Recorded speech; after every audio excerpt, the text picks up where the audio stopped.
Bonjour à tous, j'espère que vous allez bien. Je voulais vous faire aujourd'hui une vidéo qui je pense sera plus courte que la précédente à propos de la rédaction de lettres de motivation pour entrer en école d'auxiliaire de puériculture. Alors, cette vidéo fonctionne aussi avec les aides-soignants, puisqu'on retrouve une structure commune au niveau des documents. Donc ce que je vais faire, je vais vous lire une structure en fait issue d'une réelle personne, ou plutôt d'une lettre réelle que j'ai rédigée pour une personne. Alors, tout d'abord, pour entrer dans le cœur du sujet, donc voilà, vous savez tous qu'on met nom, prénom, adresse, numéro de téléphone, éventuellement email et objet au-dessus de la lettre. Ça, on ne va pas s'attarder dessus, je pense que c'est assez évident. Pour beaucoup, vous avez l'habitude d'écrire des documents administratifs. On va rentrer directement dans le corps de la lettre, donc en dessous de l'objet. Donc on écrit Madame, Monsieur. Alors selon, ça dépend à qui vous vous adressez, si vous savez déjà que c'est un homme ou une femme. Mais en général, c'est la formule, on va dire, usuelle pour commencer la lettre de motivation. Donc ça, on peut le mettre au milieu. Ensuite, on commence avec, donc en parlant de votre métier, du métier que vous faites actuellement, de votre âge, c'est très important pour que le jury paramédical situe en fait tout de suite votre profil du premier coup d'œil. Dites-vous en plus que déjà qu'il y a suffisamment, il y a relativement, enfin il y a quand même pas mal de concurrence, on va dire, pour le métier d'aide-soignant. Mais alors voilà, je vous laisse imaginer pour auxiliaire de puériculture. Voilà, autant dire que c'est un métier qui est très demandé. Donc là aussi, voilà, c'est pas une surprise, hein.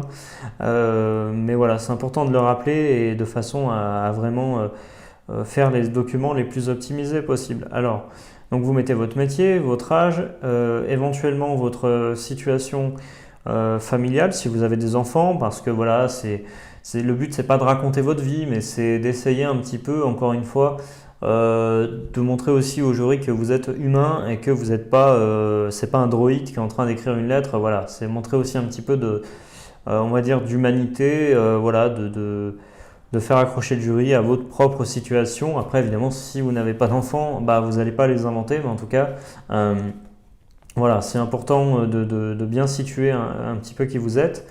Ensuite, on va parler de vos qualités humaines. Donc, alors le but n'est pas de vous décrire comme un saint ou une sainte vierge, voilà, la personne parfaite, etc., qui n'existe pas, mais par contre, vous pouvez dire qu'effectivement, vous avez de l'empathie, vous avez de la douceur pour travailler avec des enfants, vous avez de l'écoute, éventuellement une bonne résistance physique, nerveuse, parce que bah, les petits, bah, ça pleure, ça crie, ils se fatiguent vite. Voilà, vous pouvez mettre, voilà, en gros, que vous avez les qualités nécessaires à ce type de métier.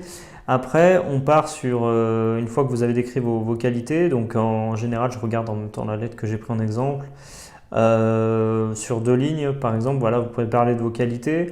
Ensuite, vous faites l'amorce de ce que j'appelle l'élément déclencheur, donc pour faire ce métier.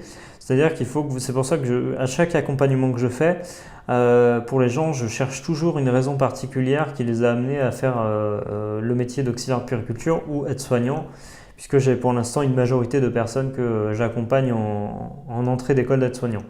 Le processus est exactement le même pour auxiliaire. Donc, je vous invite vraiment à chercher cet élément déclencheur. Ça peut être un ras-le-bol de votre métier actuel. Beaucoup de gens d'ailleurs qui viennent du commerce, de la vente et qui ont envie de retrouver un vrai sens à leur travail. Alors là, on va tricher un peu entre guillemets. On va prendre une situation beaucoup plus facile, on va dire, à traiter. Élément déclencheur, vous travaillez, par exemple, j'ai des qualités humaines, enfin, je suis bienveillante, empathique, douce, je travaille déjà avec, enfin voilà, j'ai vraiment des qualités pour les métiers d'accompagnement à la personne. Et puis l'élément déclencheur, l'amorce, ça pourrait être, je travaille déjà auprès des enfants dans une crèche, par exemple, ou je suis assistante maternelle. Euh, et donc ensuite, il va falloir en fait continuer comment dire, à développer là-dessus en disant que voilà, vous vous êtes rendu compte, je reprends cet exemple parce que j'en avais parlé dans une précédente vidéo, mais que par exemple le CAP Petite Enfance, bah, c'était vachement limitant pour pouvoir évoluer professionnellement et que bon, si vous aimez évidemment ce que vous faites, hein, vous êtes déjà très content de travailler avec les enfants, bah, vous avez envie d'en apprendre un peu plus et de pouvoir aller un petit peu plus loin au niveau des soins. Si vous êtes assistante maternelle, ça peut être bah, j'ai envie de travailler avec des collègues, avec un environnement différent. Voilà, que je puisse être accompagné, avoir plus de liens sociaux la journée et toujours travailler avec les enfants, ce qui m'est très agréable.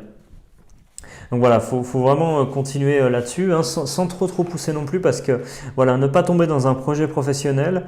Euh, et puis voilà, enfin en tout cas vous pouvez faire à ce titre-là 6 lignes. Ensuite en parlant de l'expérience, donc vous pouvez aussi vanter une expérience précédente. Et par le passé, j'ai eu aussi l'occasion, j'en sais rien, de faire un stage dans une école maternelle. Mais école maternelle, c'est pas trop le bon exemple parce que voilà, pour auxiliaire, mais à l'hôpital par exemple.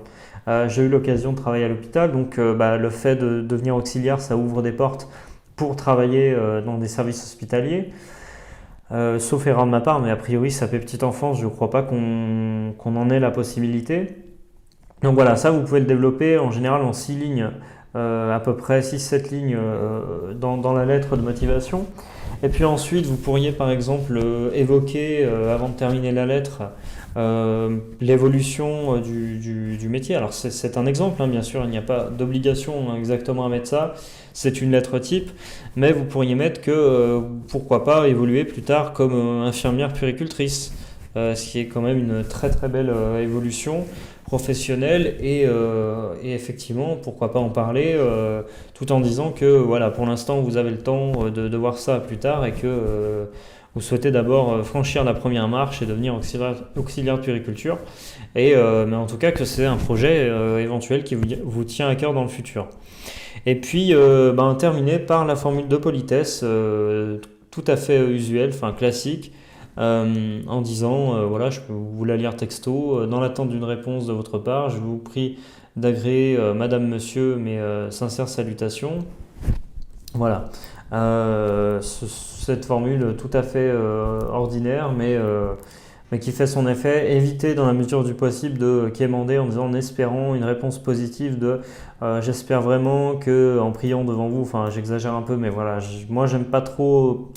J'ai peur que que ça fasse mauvais effet dans les lettres, donc on garde toujours une certaine retenue et en général c'est plutôt efficace.